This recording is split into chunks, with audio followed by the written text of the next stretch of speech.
Hey, all my seventh sisters and seventh sibling friends. So, I'm doing a quick little explanation because someone was asking me the other day the difference between essays and reports and research papers, because those are common things that you see that high schoolers will experience over time, and middle schoolers too. So let me give you a little overview. So there are three different kinds of like factual presenting information and thoughts kind of papers that young people can have experience with in writing. And so we like to, as seven sisters with our kids, we like them each year to do some essay writing and also to do a research paper so that they have experience with both of those. And very often in middle school, they will do a report. And for reluctant writers or kids who struggle, they will often just do a report to start their high school experience, because there's not one right way to homeschool. And hey, it says Facebook user. That's what StreamYard is letting me know. Anyway, all right. So let me give you a little explanation from our viewpoint, what the difference between the different kind of writings are. So an essay comes from the French word to attempt. And what an essay is an attempt at explaining an idea. So where you're coming from on a topic. And it tends to be based on experience. It can be based on factual information that you find and then developing that idea. And the ideas of essays, the way we write them in a school setting, is based around the 5 paragraph essay format. Now, when kids get off to college, they will expand on that format. So an essay might be 3 to 5 pages long. But if the kids have learned to get the thinking structure of that 5 paragraph format in their brain, then they will know how to extend that out in college very easily. So the way we teach that 5 paragraph format is you're introducing an idea with a thesis, like this is my idea here, in an introductory paragraph. Then you have 3 body paragraphs that build on that thesis, and then a concluding paragraph. And you can carry that essay format into persuasive essays. You're trying to convince somebody of something, comparison and contrast, and literature analysis, editorials. Back when they had SAT essays that were required, they had those on there. So they're different like angles that you can use with the essay, but using that 5 paragraph format teaches young people the structure of capturing their thoughts and then getting that into communicable, format so people can understand what their thoughts are. It's really good also for essays for teaching teens how to present their ideas. Now, when they get into real life and they read essays written by authors or professionals, those are usually like long things, and they can be kind of rambly. It sounds like it's not following a structure. It's just this bunch of information that's 30 pages long.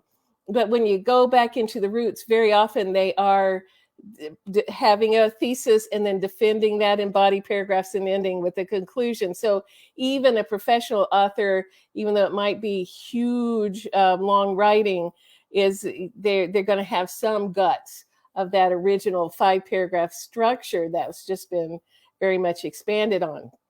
So those essays are then that attempt at explaining something. So there's some factual information or opinion that is being presented. Now that, on the other hand, there are reports. And for a lot of us, at least in my generation, we started writing reports like at 5th and 6th grade, and it was just like the staple all the way, honest to goodness, all the way through high school. Like, we were not taught an MLA format or an APA format. I'm giving my age away here. But what a report is just presenting of information. And the purpose of a report is teaching young people to go research information, go find out facts, go look up stuff, and then put it into a format that is readable. And so there isn't a thesis to defend. You're not defending an idea. It's like, like the history of Florida, and you would just talk about this happened and this happened and this happened, or the construction of a snowflake, and this is how it works. This is how it works. So there's no idea that's being defended or developed. It's just presenting information. So that's a basic report. And it is a really good thing to introduce to middle schoolers who are ready for that. And for some young people with special needs or very, very literal thinkers will carry that into high school. And for at Seven Sisters, we have a report like how to, so that moms can kind of coach their young people through a report form. So it's not a workbook. It's just a downloadable freebie for, to help kids to, introduce that format. And so I'll put links in the show notes sometime today that you can download that freebie. Yes, we like freebies. Freebies are awesome. All right. So that's a report. And then the last thing I want to talk about is the research paper. So, for teens who are college bound, they need to write a research paper. Some high schools in a traditional school setting wait until their teens get to senior year and introduce research papers to them. And those kids are so overwhelmed. And then they don't have, depth of experience once they get off to college writing research papers. And so we, with our kids, started in ninth grade and had them write a research paper, and it would be shorter for the ninth graders and then a little bit longer each year. And then according to what the young people's goals are, sometimes it would be shorter or longer, according to if they're working on honors or they're just, working on an average credit. So its length is not as important as learning how to think in the formats of research papers. So there are three common research paper formats that young people will be seeing that are college bound. Those who are not college bound, I highly recommend doing research papers because all of them will hit adulthood and need to learn to digest information, like how to know a valid source of information, how to capture their thoughts and be able to communicate those thoughts. And the discipline of working through a research paper really helps even non-college bound kids who don't need to write those things in college. It's so good for those critical thinking skills that will be helpful in life. So they can do them short, but just the process, the discipline is really good. So anyway, there's three basic kinds of research papers that kids will be seeing in college. And for kids who are non-college bound, I recommend at least doing an APA paper. So APA papers are the American Psychological Association's format of papers. And basically it's taking the basic report format and building on that. So you're presenting information. So you're doing, and if you were doing this in college, you present a literature review, and that's in APA high school papers, you're presenting your information. So you've got an introduction, you're presenting information, and then you come to an attempt at a non-biased conclusion. So APA format is looking for a non-biased kind of presentation of information. So teaching, teens to look for really good resources, how to make citations, how to write in a format. And so that it's a really good one for beginners and non-college bound. It's also very common in college to write APA papers these days. So I know our kids who've gone off to college, their professors and, freshman composition are always like, whoa, where did you learn to write all these things? Because they are often ahead of the rest of the class. But anyway, okay. Another very, very, very, very, very common format that the young people will see in college is the MLA. And a lot of high schools, that is the only one they teach, is the MLA format. So MLA is basically an extended essay. So you have a thesis, you have an idea that you want to defend, and you present that in your introduction. You build on that thesis, you pull information that defends that thesis throughout the MLA.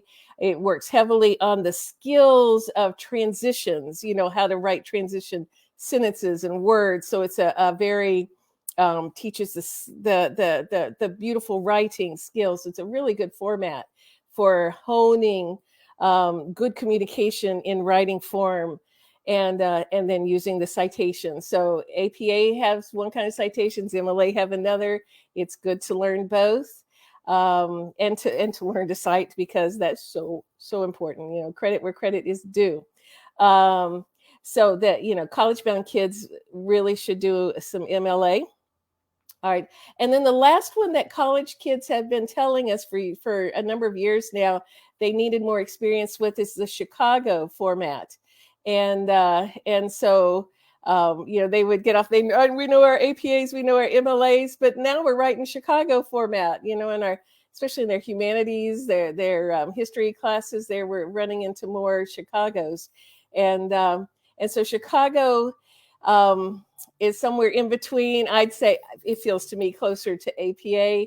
You're more presenting information, trying to be fairly unbiased, but has a very unique format for the citations. And it's really kind of fun to write a Chicago paper. And so for teens who are college bound, we recommend that as a last one to do, get the skills down on APA, MLA, and then it's just an easy transition to Chicago, which has a few more rules, it feels like to me anyway.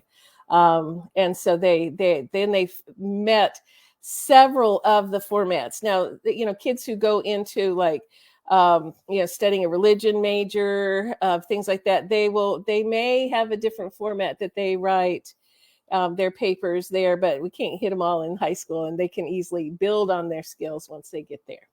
Anyway, so essays and reports and research papers, highly recommend kids have those experiences.